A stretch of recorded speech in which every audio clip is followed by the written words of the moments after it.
Hi friend, soul ফ্যামিলিতে স্বাগত। এখন আমি তোমার প্রিয় মানুষটির এনার্জি চেক করব। আজ রাতে তোমার প্রিয় মানুষটির মন মস্তিষ্কে তোমাকে এবং তোমাদের সম্পর্ক নিয়ে কী চলছে সেটাই দেখবো এই রিডিংয়ের মাধ্যমে। এই রিডিং কালেকটিভ, জেনারেল, টাইমলেস এবং জেন্ডার স্পেসিফিক নয়। তুমি পজিটিভ মাইন্ডসেট নিয়ে রিডিংটি দেখো এবং রিডিংয়ের শেষে আমি অবশ্যই তোমায় গাইডেন্স দিয়ে দেব। এখন যে ফ্রেন্ড রিডিং দেখছে তার প্রিয় মানুষটির মন মস্তিষ্কে আজ রাতে কী চলছে, ইউনিভার্স কী ভাবনা চিন্তা করছে, কী এনার্জিতে রয়েছে ব্যক্তি আজ রাতে। ফার্স্ট কার্ড, তোমার প্রিয় মানুষটি নিজেকে হয় না যে এক প্রকার নিজের কথা ভাবা, কীভাবে তার জীবনটা সুন্দর হারাভরা থাকে। যেমন শ্রাবণ মাসের প্রকৃতি দেখবে খুব সুন্দর, একদম কচি পাতা ভরা, সবুজে সবুজে একদম পরিবেশ স্নিগ্ধ সুন্দর একদম, হ্যাঁ না? তো ঠিক সেই রকমভাবে এই ব্যক্তি তার নিজের লাইফকেও, তার নিজের ভেতরকার জীবনকেও ঠিক সেইভাবে সুন্দর একদম সবুজ মখমলে জীবন, সেটাই চাইছে এই তোমার প্রিয় মানুষটি। আজ রাতে তার ভাবনা চিন্তা সেরকম যে কীটা করলে, কোন রাস্তায় গেলে কিভাবে আমি আমার জীবনটাকে এইভাবে সুন্দরে আমি করতে পারবো, একটা পজিটিভ ভাবনা। আর তার নিজের জীবনে কোনো কিছু রয়েছে যেটা নিয়েই ব্যক্তির সামনে এগিয়ে যেতে চায়। তার ভাবনাটা এরকম যে কিছু তো একটা ক্রিয়েট করতে হবে যেটার দ্বারা তার জীবনে যত ইচ্ছে, যত স্বপ্ন, যত ভালো লাগা সবগুলো কিন্তু ঠিক হয়ে যাবে। ঠিক আছে, এমন কিছু। কারণ এই ব্যক্তি অনেক কিছু পাপ করেছে যেটা তার গিল্টি ফিল হচ্ছে। এই ব্যক্তি আগে কিছু খারাপ করেছে, আমি দেখছি ফ্রেন্ড ব্যক্তি কীটা করেছে এই ব্যক্তি। ইনোসেন্ট কোনো ব্যক্তিকে, কোনো এক্সপিরিয়েন্স এবং সরল সৎ কোনো মানুষকে প্রচুরভাবে কাঁদিয়েছে, কষ্ট দিয়েছে। তার বিশ্বাস, তার ভরসাকে ব্যক্তি ভেঙেছে, নষ্ট করেছে তোমার প্রিয় মানুষটি।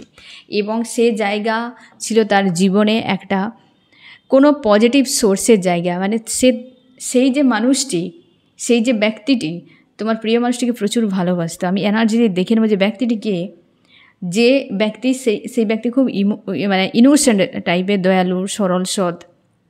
তার বিশ্বাস ভরসাকে ভেঙেছে। আর এই ব্যক্তির জীবনে সেই মানুষটি ছিল লাকি চার্মের মতো এবং খুব অ্যাডজাস্ট করেছে, খুবভাবে সম্পর্ককে ব্যালেন্স করার, ভালো করার, পজিটিভ রাখার চেষ্টা করে গেছে। আর আজকে সেই ব্যক্তির মাইন্ডে এত এনজাইটি, এত ডিপ্রেশান এলোমেলো করে দিয়েছে এবং মানসিক একটা চাপ নিয়ে রয়েছে, যেটা তোমার প্রিয় মানুষটির গিল্টির কারণ। আমি দেখো সেই ব্যক্তিটিকে অবশ্যই ফ্রেন্ড হচ্ছে তুমি, কারণ তোমরা, আমি এনার্জি বলে দিচ্ছি, তোমরা যারা এই সময় এই সম্পর্ককে ছেড়ে সামনে এগিয়ে যেতে চাইছো, ইউনিভার্সের কাছে প্রার্থনা করছো, হয় এই সম্পর্কে নতুন কিছু হোক, না হয় নতুন কেউ তোমার জীবনে আসুক এবং তুমি বেরিয়ে যেতে চাও। বেরিয়ে যাওয়ার একটা মানসিকতাতে রয়েছে স্ট্রং একদম।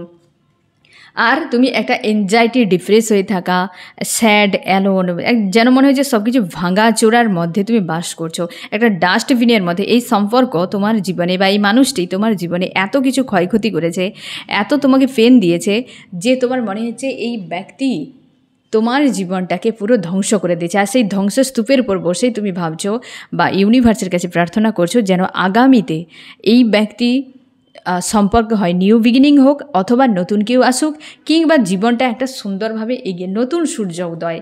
এবং তুমি ফ্রি চাইছো, মুক্তি চাইছো, আরও 5 জন মানুষের মতো করে বাঁচতে চাইছো। এবং তোমার যে রিলেটিভ বা তোমার হচ্ছে ফ্যামিলি, তোমার ফ্রেন্ড, সবার সঙ্গে তুমি মিলেমিশে থাকার জন্য নিজেকে চেষ্টা করে যাচ্ছ। এবং তোমার মনে হচ্ছে যে সবই তো আমি করতে পারি। কোথাও না কোথাও ওই ব্যক্তিকে বিনা যে একটা শূন্যতা, ওই ব্যক্তিকে বিনা যে একটা পেন, একটা কষ্ট, এই জিনিসটা তোমার কষ্ট হয় যে আমি ব্যক্তিকে বিনা যে একটা শূন্যতা, ওটি আমি কোনোভাবে ফিল আপ করতে পারছি না। এই এনার্জিতে রয়েছে। আর তোমার সঙ্গে তুমি অবশ্যই দয়ালু, সরল, সৎ প্রকৃতির মানুষ। তুমি এত বেশি ভাবো না, বা যদি কোনো কিছু তোমার মাইন্ডে ঢুকে যায় একবার, ওভার থিঙ্কিং তোমাকে দিনরাত প্রেসার দিতে থাকে, এই রকম টাইপের তুমি। এবং তুমি সহজে ভুলতে পারো না। আর যখন কাউকে ক্ষমা করে দাও তো ক্ষমা করেই দাও, যখন কাউকে ক্ষমা করতে পারো না তো তুমি পারো না, ভালো করে নিজেই কষ্ট পেতে থাকো অন্যের। মানে তুমি চাও যে মানুষটি কিছু আমি হেল্প করি, তুমি হেল্প করে দিলে, তারপর তোমার মনে হলো সেই মানুষটি এমন হরকত করবে যে তোমার মনে হলো আমি কেন করলাম, নিজের উপর তোমার গিল্টি হতে, নিজেকে তুমি ঘৃণা হিসেবে দেখো, আমিই ভালো নই, আমি কেন করতে গেলাম, আমি এমন আমি তেমন, এত ওভার থিঙ্কিং করতে থাকো সীমার বাইরে। ওই মানুষটি তোমাকে কষ্ট দিয়ে আজকে তার গিল্টি ফিল হচ্ছে প্রচুর, আজকে তার গিল্টি ফিল হচ্ছে এবং সে চাইছে তার জীবনের সব কিছুকে ঠিক করে নিতে, এইভাবে তার জীবনটাকে সব কিছুকে সে ঠিক করে নিয়ে সামনে এগিয়ে যেতে, এবং প্রচুর গিল্টি ফিল হচ্ছে তোমার প্রিয় মানুষটির মাইন্ডে। বুঝে উঠতে পারছে না যে তোমার এই মুহূর্তে মানে তোমার প্রিয় মানুষটির এই মুহূর্তে কী করা উচিত, বুঝে উঠতে পারছে না, যে অশান্তির মতো। বাট সে চাইছে যে তার জীবনটা ঠিক হয়ে যাক, কারণ এই জিনিসটা এই ব্যক্তির মাইন্ডে কষ্ট, দুটোই এইটের এনার্জি। চাইছে সৎকর্মতে জীবন কাটাই, করে বসেছে অসৎকর্ম। মানুষ অসৎ কর্ম কেন করে, কিভাবে করে? চিন্তা ভাবনার উপর। আর চিন্তা ভাবনা কোথা থেকে আসে? আমাদের মস্তিষ্ক দুটো জিনিস খুব ভালো করে বুঝতে পারে, এক হচ্ছে ছবি, দুই হচ্ছে সাউন্ড। স্পর্শ টর্শ ছেড়ে দাও, হ্যাঁ না, এই দুটো জিনিস মস্তিষ্ক আমাদের খুব ভালোভাবে বুঝতে পারে। তুমি যা শুনছো এবং যা দেখছো তার উপর হচ্ছে চিন্তন, যে চিন্তন হচ্ছে সেটা হয়ে যাচ্ছে তোমার কর্ম, আর যে কর্ম হবে তার ফল থাকবে আজকের দিন। তো তার জন্যে মানুষ যা দেখছে এবং শুনছে সেটার উপর ডিপেন্ড করছে, কারণ শাস্ত্র বলে মানুষ উল্টো গাছের মতো। তো তার জন্যে গাছের যে মূলে তুমি যদি কোনো বিষ দিয়ে দাও তো গাছ নষ্ট হবে, যদি কোনো ওষুধ দাও কি কোনো ভালো খাবার দাও তো গাছ সুস্থ সবল হবে। আমাদের জীবন ঠিক সেরকম, মস্তিষ্ক গাছের শেকড়ের মতো, যেটা আমি তোমাদের আগেও বুঝিয়েছি। তুমি যা দেখছো সেটাকেও চুজ করতে শেখো, যা তুমি শুনছো সেটাকেও চুজ করতে শেখো। কেন তুমি নিজেই দেখো, আজকে তুমি যে বিষয়টা ভাবছো, যে বিষয় নিয়ে তোমার চিন্তন চলছে, যেটা তোমার আউট অফ কন্ট্রোলে, সেই সেন্সেশনটা কোথা থেকে এলো? তুমি দেখেছো এবং তুমি শুনেছো, এই দুটোর উপর অবশ্যই ডিপেন্ড করে কিছু না কিছু একটা রয়েছে, যেটা তোমার আজকে চিন্তনের কারণ। আর এই চিন্তনের জন্য তোমার কর্মতে তার উপর এফেক্ট করছে, আর কর্মের ফল তোমাকে আগামীতে ভোগ করতে হবে। তাহলে তুমি ভাবো যে আজ যেটা তোমার চিন্তন, একটা টাইমে ওটার কোনো ছবি অথবা কোনো সাউন্ড তোমার কিন্তু মস্তিষ্কে ঢুকেছে। এই জিনিসটাকেই হেলদি বাউন্ডারি মানে আশপাশে কিছু ঘিরে ফেলা নয়, মাইন্ডে তোমাকে চুজ করতে হবে যে এটা আমার অ্যাকসেপ্ট করা উচিত হবে এবং কতটা মাত্রায়। আমরা হিউজ একদম পুরো কী বলবো, একটা মানুষ তো পুরো ভিড়ে মিশে যায়, সে অস্তিত্বটাকে একদম হারিয়ে ফেলে। এইভাবে বাঁচা যায় না, একটা টাইমে তোমাকেও কেউ মনে রাখবে না। তার মানে তোমাকে যা তুমি দেখছো শুনছো, সে যে কোনো জায়গায়, সে ডিভাইসে দেখো কি আশপাশের ঘটনা বলি, এবং শুনছো, দুটোকে সৎ এবং সুন্দর রাখো। তবে দিয়ে দেখবে তোমার চিন্তনও সুন্দর হবে, তবে গিয়ে দেখবে তোমার কর্মও সুন্দর হবে, ফল তো এমনি চলে আসবে। এই জন্য তো ইউনিভার্স বলেছেন কর্ম করো ফলের আশা করো না। সে তো মাস্ট থাকছে, যে তোমার জন্য মাস্ট থাকছে, তুমি তার জন্য কেন আশা করবে? তুমি কর্ম যদি অসৎ করো ফল তো অসৎ আসবে, কর্ম যদি সৎ করো তো ফল সৎ আসবে। এর জন্যে তোমাকে অপেক্ষা করতে হবে না, কর্ম করে যাও, কারণ সে এমনি তোমার কর্মের সঙ্গে সে জড়িত রয়েছে, সে এমনিতেই তুমি পেয়ে যাবে।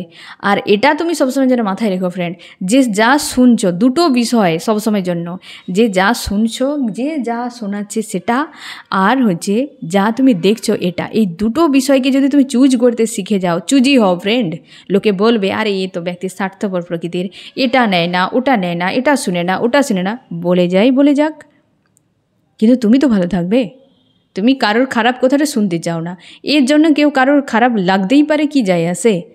কেউ ফাঁকে বসে থাকতে ভালোবাসে, তো তুমি মানুষের ফাঁকে বসে থাকবে নাকি লোকের মনকে ভালো রাখার জন্যে? কোনো প্রয়োজন নেই, তোমার ভালো লাগে না তুমি থাকবে না, একে চুজি বলা হয়। তুমি চুজ করতে শেখো ভালো মন্দ।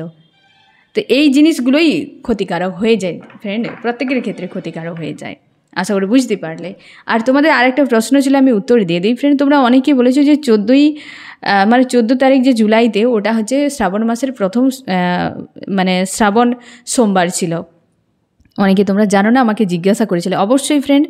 আর তোমরা বলেছিলে যে শ্রাবণ মাস তো আসেনি, তারপরও কেন এটা প্রথম সোমবার হলো? এই কারণে ফ্রেন্ড, শয়ন একাদশীর পর, শয়ন একাদশীতে কী হয় যে ভগবান বিষ্ণু শয়ন একাদশী এবং উত্থান একাদশী, এই যে মাঝখানটিতে ভগবান বিষ্ণুর দায়িত্ব ভগবান ভোলেনাথের কাছে কিন্তু সমর্পণ করে দেন, এবং তিনি হচ্ছে সাহিত্য থাকেন, ঘুম মানে পাতাল লোকে তিনি চলে যান। তো এই যে সময়টা, এটা বাবা ভোলেনাথ পৃথিবীকে মানে এই ব্রহ্মাণ্ডকে দেখেন, মানে দায়িত্ব থাকেন, এইরকম একটা বিষয় রয়েছে। তো শয়ন একাদশীর পর প্রথম যে সোমবারটি আসবে সেটা যে মাসেই পড়তে পারে, সে আষাঢ় হতে পারে, শ্রাবণ হতে পারে, সেটাই কিন্তু প্রথম শ্রাবণ সোমবার। বুঝতে পেরেছো ফ্রেন্ড? তার জন্যে আষাঢ় মাসেই পড়ে গিয়েছে। অনেকে তো বুঝতেই পারোনি, অনেকে 21 তারিখের জন্য ওয়েট করছো, কিন্তু 14 তারিখ ছিল শ্রাবণ মাসেরই প্রথম সোমবার।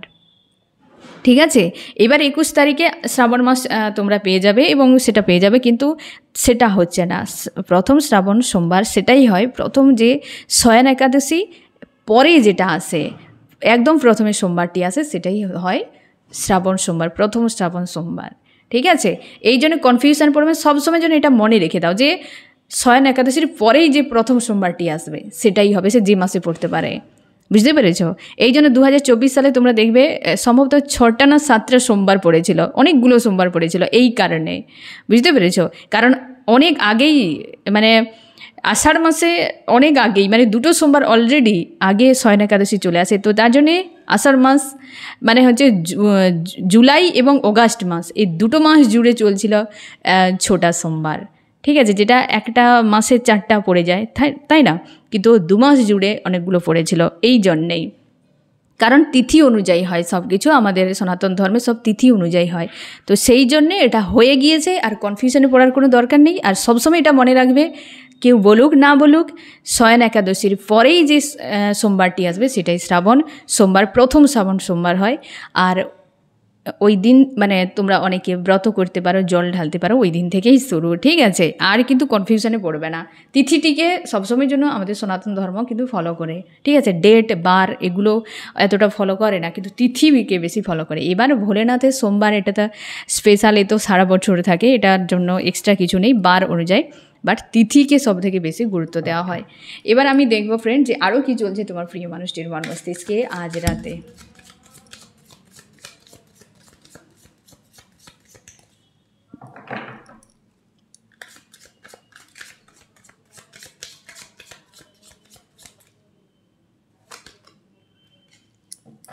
এই ব্যক্তি নিজেকে ব্যালেন্স করছে, কারণ সে চায় তার জীবনে এই জিনিসটাই আসুক, এই গিল্টি থেকে নিজেকে মুক্ত করে দেওয়া হোক এবং নিজেকে ব্যালেন্স করার জন্য, নিজের স্থিতিকে ব্যালেন্সে আনার জন্য, এই গিল্টি, এই এনজাইটি, ওই ভেতরকার যে অস্বস্তিকে রিমুভ করার জন্য ব্যক্তি কিন্তু বিজি রয়েছে। বুঝতে পেরেছো? বাহিরে নিজেকে শান্ত রেখেছে, ভেতরেও বিষয়গুলো দেখার চেষ্টা যে আমার অ্যাকচুয়ালি কোন জায়গাতে, কোন স্থিতিতে থাকা উচিত, কিভাবে কি করা উচিত। অবশ্যই আগামীর জন্য ভাবনা চিন্তা, যেটা তুমিও চাও ওই ব্যক্তিও চায় যে আগামীতে আমার ভালো কিছু হোক, আগামীতে যা কিছু হবে সুন্দর হোক। বর্তমান স্থিতিকে কিভাবে সে ব্যালেন্স করবে এবং সেই জায়গা থেকে বেরিয়ে যাবে। ফ্রেন্ডশিপ একই এনার্জি রিটার্ন করছে ফ্রেন্ড, একই এনার্জি এই ব্যক্তি রয়েছে পজিটিভে। প্রায় তুমি যেরকম মানসিক স্থিতিতে রয়েছো, তোমরা অনেকে রয়েছো, সম্ভাবনা রয়েছে যে স্পিরিচুয়াল জার্নিতে রয়েছে আজকের রিডিং যে দেখছো ফ্রেন্ড। তো তার জন্যে এই ব্যক্তির সঙ্গে যে তোমার ঝামেলা একটা চলছে সেটা তুমি মিররও করতে পারছো এবং তার স্থিতিকেও তুমি বুঝতে পারছো এবং তুমিও ফিল করছো যে সকল ওভার থিঙ্কিংগুলো সেগুলো এই ব্যক্তির হতে পারে, তোমার মিরর সোলের হতে পারে। তার জন্যে তোমার মাইন্ডকে তুমি ক্লিয়ার করো, ইনার ওয়ার্ক করো, পজিটিভ থাকো, স্ট্রং থাকো, তবে দেখবে এই ব্যক্তির মধ্যেও একটা হিলিং চলে আসবে, শান্ত হবে সে। এই যে মস্তিষ্কের এনার্জি থেকে সোলের এনার্জিতে কিন্তু এই ব্যক্তি ধীরে ধীরে সরে যাবে। আমি দেখো ফ্রেন্ড চান্স কি বলছে আজ রাতে। চার্মস কি বলছে? গ্রোথ এসছে এই ব্যক্তির জীবনে, চেঞ্জ এসছে। থার্ড পার্টি সবসময়ের জন্য ঝামেলা ক্রিয়েট করার জন্য রেডি থাকে। এই ব্যক্তি তার নিজের জীবনে অবশ্যই তার ব্যালেন্স করে এবং তার জীবনে কিছু গ্রোথের জন্য ভাবনা চিন্তা করছে।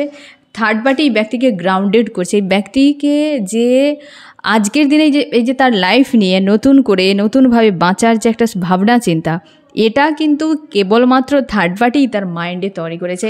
একটা ডেঞ্জারাস সিচুয়েশান চলছে তোমার প্রিয় মানুষটির জীবনে, কারণ এই স্থিতি তার কিন্তু আউট অফ কন্ট্রোলে। এই স্থিতি নিয়ে সে কিন্তু বেশ ভাবনা চিন্তার মধ্যে রয়েছে, বা সে কিন্তু এই বিষয়টা নিয়ে প্রচুর চাপের মধ্যে রয়েছে। চাইছে চেঞ্জ হোক, একটা আগামীতে এগিয়ে যাওয়ার ভাবনা চিন্তা এবং কিছু ম্যানিফেস্ট করেছিল, সেটা এখনও পর্যন্ত ফিল আপ হয়নি। আরেকটা জিনিস যে তোমার প্রিয় মানুষটি কিছু বিষয় এখনও পর্যন্ত ক্লিয়ার করতে পারছে না নিজের মাইন্ডে, যেটা এই গিল্টি হওয়ার পেছনেও একটা অন্যতম কারণ। এবং তার গ্রোথের উপরও কিন্তু ফোকাস করার চেষ্টা করে যাচ্ছে তোমার প্রিয় মানুষ। আমি দেখবো আরও কী চলছে। অবশ্যই আগামীতে এগিয়ে যাওয়ার জন্য নিজের উপর ডিপেন্ডেন্ট হয়ে যাওয়া, পজিটিভ স্ট্রং থাকা, নিজের প্রতি একটা আস্থা রয়েছে। স্টেপ বাই স্টেপ এই ব্যক্তি তার নিজের জীবনে এগিয়ে যাচ্ছে আগামীর দিকে। স্টেপ বাই স্টেপ এই ব্যক্তি এগিয়ে যাচ্ছে এবং তার মতো করে থাকার এবং বোঝার, ভাবনা চিন্তা করার মতো সময় তার জীবনে এসেছে ফ্রেন্ড। আর আমি এখানে আরেকটা কথা তোমাকে বলে রাখি ফ্রেন্ড, তোমার প্রিয় মানুষটি এই সিচুয়েশানগুলোকে ব্যালেন্স করছে। অতীতের বিষয় আজকাল প্রচুর ব্যক্তিকে অ্যাটাক করছে তার মাইন্ডে এবং একটা অশান্তি ক্রিয়েট করছে। সে নিজেকে ট্রান্সফর্ম করার চেষ্টা করছে, কিন্তু অতীত এই ব্যক্তিকে বড় বেশি চাপে ফেলছে। স্টেপ বাই স্টেপ সামনে এগিয়ে যাওয়ার কথা ভাবনা চিন্তা, মস্তিষ্কে বিষয়গুলো একটা অশান্তি, ঝামেলা ক্রিয়েট করে রাখছে এবং প্রায় একই এনার্জি ফ্রেন্ড, যে জিনিসগুলো তোমার সঙ্গে করেছিল না এই ব্যক্তি, সেগুলোই এই ব্যক্তি আজকে জেনে ভাবছে। আর যেটা গিল্টি হওয়ার পেছনে অন্যতম কারণ, নিজেকে চেঞ্জ করছে একদম।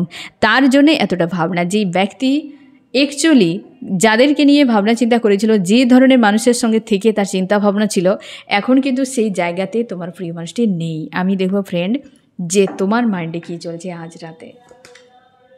তুমি স্বপ্ন দেখছো মানুষটিকে নিয়ে এবং অতীতের বিষয়গুলোকে মনে করছো যে কিভাবে তোমার দুজন এত সুন্দর সময় কাটিয়েছ, এত ভালো লাগা ভালোবাসা তোমাদের মধ্যে ছিল, যেটা তুমি ভাবতেই পারছো না কবে তুমি এই বন্দি অবস্থা থেকে মুক্তি পাবে। তোমার মনে হচ্ছে যে তুমি না এই জায়গা থেকে বেরিয়ে যেতে পারছো, না এই জায়গায় তুমি স্টে করতে পারছো। দুটোই তোমার ক্ষেত্রে অস্বস্তির একটা কারণ। একটা মাইন্ডে রোলার কোস্টার সিচুয়েশান বজায় রয়েছে। তুমি ফ্রিও করতে পারছো না। তোমার মনে হচ্ছে যে রাস্তা তো খোলা রয়েছে, এই মানুষটি আসছে না তো আমি চলে যাব, কিন্তু যেতে পারছো না। পথ খোলা, রাস্তা দেখা সত্ত্বেও তুমি মুভ করতে পারছো না ওই জায়গাতে। তোমার মনে হচ্ছে তুমি বন্দি হয়ে গিয়েছো এবং তুমি অপেক্ষা করছো কেউ আসুক। নিজের জীবনকে তুমি সুন্দর করার জন্য আপ্রাণ চেষ্টা করে যাচ্ছ তোমার নিজের মতো করে, গোয়িং উইথ দ্য ফ্লোতে। প্রায় ধীর স্থিরভাবে বিষয়গুলোকে ভাবছো এবং সামনে এগিয়ে যাওয়ার চেষ্টা করছো। কোনো কিছু ভাবতে পারছো না এই সম্পর্কে, না পজিটিভ না নেগেটিভ, নাথিংনেস।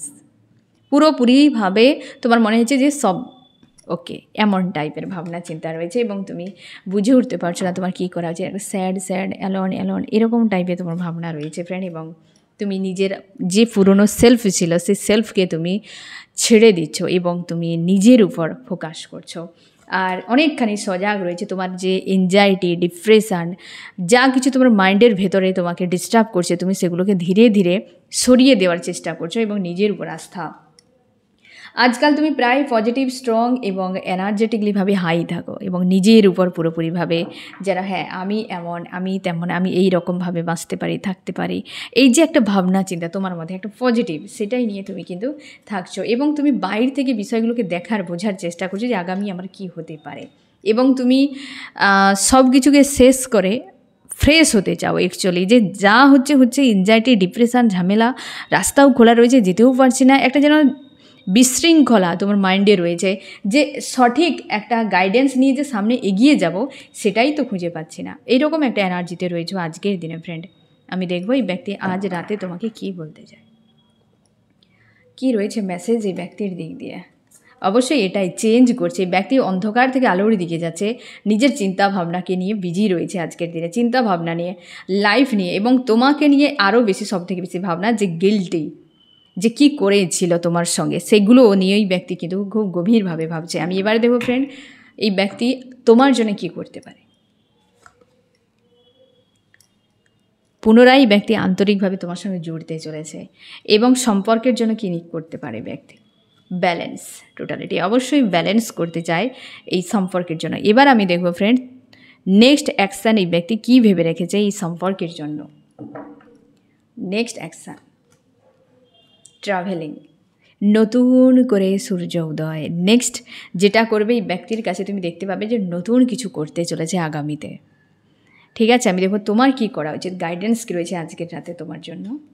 তুমি ইউনিভার্সের উপর আস্থা রাখো। তোমাদের সম্পর্ক ইউনিভার্স নিয়ন্ত্রণ করছে, তার জন্যই তুমি ইউনিভার্সের উপর আস্থা রাখো, পজিটিভ থাকো, স্ট্রং থাকো, সব ভালো হবে। অবশ্যই ইউনিভার্স, তোমার যে ইষ্ট, তুমি যাকে মানো, ঈশ্বর আল্লাহ, সে পুরোটাই নজর রেখেছেন, পুরোটাই তোমাকে চালনা করছেন। তার জন্য আস্থা তুমি বজায় রাখো, একদম হবেই না। দেখো ফ্রেন্ড, ইউনিভার্সের উপর যখন আস্থা রাখবে, যখন বেগতি দেখতে পাবে, তোমাকে আমি একটা ট্রিক বলে রাখি, যেটা আমার লাইফে আমি প্রায় এই বিষয়টাকে আমি অ্যাপ্লাই করি। জীবনে চাপ থাকবে ফ্রেন্ড, টেনশন থাকবে, রোগ ব্যাধি, ভালো মন্দ, শোক তাপ যন্ত্রণা, এ প্রত্যেকের ডেস্টিনিতে রয়েছে, একে মুছা যাবে না। এই কারণে কি বলো তো ফ্রেন্ড, কারণ এটা মৃত্যুলোক, এই মৃত্যুলোকে এই জিনিসগুলো বরাদ্দ রয়েছে প্রত্যেকের জন্য, কম বেশি রয়েছে। ঠিক আছে, এবার লাইফে নেওয়া না নেওয়া কর্মা, ফার্স্ট লাইফের কর্ম, এই লাইফের কর্ম, বহু কিছু বিষয় রয়েছে, প্রত্যেকের কিন্তু দুঃখ কষ্ট যন্ত্রণা শোকতাপ রয়েছে, এ তো মাস্ট, তাই না ফ্রেন্ড? তুমি যখন দেখছো যে পরিস্থিতি পুরো আউট অফ কন্ট্রোলে, তোমার রাস্তা খুঁজে পারছো না, মন একদম উতলা হয়ে রয়েছে, তুমি কি করবে ফ্রেন্ড? সেই সময় তুমি যাকে মানো তার যে ছবি যদি পাও, কি তুমি তোমার ধর্মীয় স্থান সেখানে যেতে পারো, না হলে তুমি ঘরে বসে তুমি তার ছবিকে বের করবে এবং তোমার যা মনে আসে তুমি বলতে থাকো। তুমি চুপচাপ শুধু বলবে এবং তার দিকে তাকিয়েই থাকবে সব সময়ের জন্য। তুমি শুয়ে থাকো, বসে থাকো, সব সময় তুমি তাকিয়েই থাকবে। আমি তোমাকে গ্যারান্টি দিয়ে বলবো, তোমার স্থিতি পরিবর্তন হতে বেশি সময় লাগবে না। কারণ সেই সময় তোমার যে ভাইব্রেশনটি থাকে না, তোমার ইউনিভার্স দ্রুত কানেক্ট করে নেয়। আমরা ওই স্থিতিতে, ওই মানসিকতাতে এমনি নর্মালভাবে আমরা কখনোই এইভাবে ওই ভাইব্রেশান সেন্ড করতে পারবো না, যতটা আমাদের স্থিতি বিগড়ে গেলে আমরা সেন্ড করতে পারি, যতটা চাপে পড়ে আমরা নিরুপায় হয়ে যে স্থিতি আমাদের ভেতরে তৈরি হয়, সেটা নর্মালভাবে অ্যাক্টিং করা সম্ভব নয়। তার জন্য ওই টাইমে তুমি এই কাজটি করো, যতক্ষণ না তুমি উপায় পাচ্ছ। কোনো মানুষকে কিছু বলবে না, সবসময় তুমি তোমার ইউনিভার্সের দিকে তাকিয়ে থাকো। যখন কিছু বলার ইচ্ছে হলো বলে দাও, এই বলেছে, সেই বলেছে, লোক বলেছে, এই করেছে, সে করেছে, তোমার মাইন্ডে কী চলছে সব তুমি বলে দাও। তুমি ছবি বের করে রাখো, তোমার মোবাইলের স্ক্রিনে রাখতে পারো, তোমার যদি কোনো ফটো ছোট থাকতে পারে, বড় থাকতে পারে, তুমি পাশে বসে থাকো, তুমি তাকিয়েই থাকো। তুমি 2-3 দিন ওয়েট করো, 2-3 দিনও সময় লাগবে না ফ্রেন্ড, তুমি দেখবে স্থিতি চেঞ্জ হয়ে গেছে। তুমি কিছুই করবে না, নিজের থেকে দিমাগ লাগাবে না, তুমি সারেন্ডার করে দাও যে ইউনিভার্স আমার সব আমি সারেন্ডার করে দিয়েছি, এরপর আমার কিছু করার নেই। কারণ তুমি যখন দেখতে পাচ্ছ না কোনো রাস্তা নেই, 2-3টে রাস্তা চলে আসে, আমাদের তো এটাই হয়, দুটো সিচুয়েশানের মধ্যে কোনটাতে যাব খুঁজে পাই না। তো এই সময়গুলোতে তুমি কি করে চুপ হয়ে যাবে? তুমি দেখতে পাবে যে রাস্তা তোমার জন্য যাওয়া উচিত হবে, তোমাকে গাইডেন্স ইউনিভার্স অবশ্যই দেবেন, মাস্ট তোমাকে দেবেন, এবং তুমি সেই রাস্তাটিকে অ্যাপ্লাই করবে। তোমার মনে হবে যে এটা মনে হচ্ছে পরিণাম খারাপ হতে পারে, কিন্তু নয়, কারণ ইউনিভার্স আগেই স্থিতিকে বানিয়ে দেবে যে তুমি যেদিকেই যাচ্ছ। যেমন হয় না, নদীকে যদি আগে থেকে তোমাকে কোথাও নিয়ে যেতে হয়, তাকে আগে থেকে রাস্তা কেটে দিতে হয়, তবে জল সেই রাস্তাকে ফলো করে চলে যাবে। আমাদের জীবনও ঠিক নদীর প্রবাহমান নদীর মতো, আমাদেরকে ইউনিভার্স আগে রাস্তা তৈরি করে, তারপর ছেড়ে দেয়। বুঝতে পেরেছো ফ্রেন্ড? আমাদের যেতে যেতে রাস্তা বানাই না, ইউনিভার্স আগে রাস্তা বানিয়ে দেয়। তো তার জন্য আমাদের সব কিছু সময় লাগে।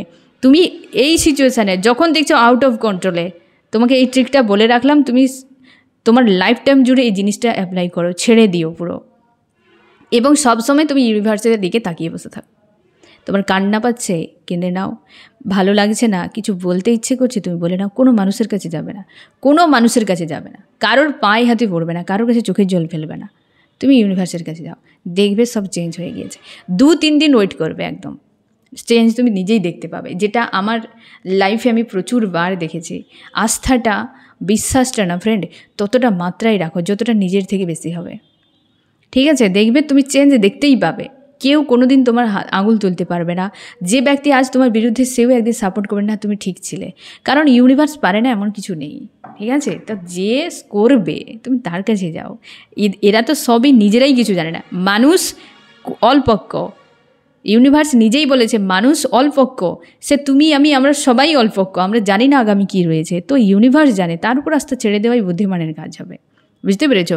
এবার আমি দেখো ফ্রেন্ড, এই রিডিংয়ে কোন কোন রাশি সব থেকে বেশি হাইলাইট করেছে। এখানে আর্থ রয়েছে এবং ওয়াটার রয়েছে। আর্থ হচ্ছে টরাস, ভার্গ, ক্যাপ্রিকর্ন, বৃষ, কন্যা, মকর, এবং ওয়াটার ক্যান্সার, স্করপিও, পাইসিস, কর্কট, মীন, বৃশ্চিক। ফায়ার রয়েছে এরিস, লিও, সেজিটেরিয়াস, মেষ, সিংহ, ধনু, এবং ইয়ার, জেমিনি, লিব্রা, অ্যাকুয়ারিয়াস, মিথুন, তুলা, কুম্ভ, আর এও ওয়াটার রয়েছে, ক্যান্সার, স্করপিও, পাইসিস, কর্কট, মীন, বৃশ্চিক। তোমার প্রিয় মানুষই চাইছে নতুন করে সুন্দর জীবন হোক, ব্যালেন্সে, এবং তার ইনার ভয়েসকে ফলো করছে। এই জন্যেই ব্যক্তি নতুন করে শুরু চাইছে, নিজেকে ট্রান্সফর্ম করছে, আর সম্পর্কে যা কিছু ঘটেছে তার নিয়ে একটা গিল্টি ফিল হচ্ছে আজ রাতে। তবে অনেকখানি ব্যালেন্স রয়েছে, ভেতরে বিষয়গুলো চলছে এই ব্যক্তির, বাইরে কিন্তু আজ রাতে অন্তত বাহির থেকে কেউ তাকে ডিস্টার্ব করেছে, বিরক্ত করেছে এমন নয়, নিজের ভেতরে নিজের সঙ্গে কানেক্ট করতে পারছে তোমার প্রিয় মানুষটি। তো ফ্রেন্ড, এই হচ্ছে তোমার রিডিং। কেমন লাগলো জানিও। সোল ফ্যামিলিতে জুড়ে থাকার জন্য অনেক অনেক ধন্যবাদ।